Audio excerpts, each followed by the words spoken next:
જો આ સાગરભાઈ જે ઉભો ને અત્યારે આ ખંડર જેવું લાગે ને આ ફરજો છે ને આ અમારા માટે બહુ કિંમતી હતો.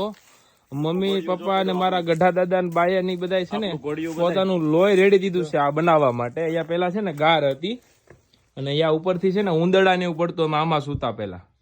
ત્યાર પછી થોડા ટાઈમ પછી આ બહુ નાનો હતો ત્યારની વાત છે. મને યાદ છે એકવાર મારી ઉપર વાળો શીલો પડ્યો હતો બરાબર ને. આ બાજુ મારા બાપુજી ની બધા રહેતા. જો આ બાજુ છે ને એ બાજુ.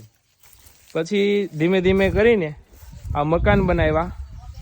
પેલા ઈટુના મકાન બનાવ્યા, પછી એક વર્ષ પછી પ્લાસ્ટર મરાવ્યું, પછી એક વર્ષ પછી બારી બાવણા ફીટ કર્યા. આવી રીતે સ્ટેપ બાય સ્ટેપ મકાન બનાવ્યા. આજે આ મકાન છે ને હાવ બંધ પડ્યા છે. 8 વર્ષથી અમે કોઈ આવ્યા જ નહોતા અહીંયા, અત્યારે આવ્યા છીએ.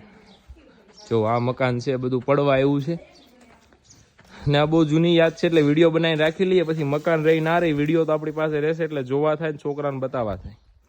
જેને જેને ગામડે મકાન હોય ન જતા હોય ને જાજો અને આવી રીતે પોતાની યાદી એકવાર હાંસવીને રાખજો. જો આ સંડાસ બાથરૂમ છે, આ હાલત છે. અને લીંબુડી એટલી વધી ગઈ છે ને કે એના પોતાને પણ ઓલે એની ડાળી ઉપાડવાનું પેલું નથી, નીચે પડી ગઈ છે બધી ડાળીઓ, એટલા લીંબુ છે.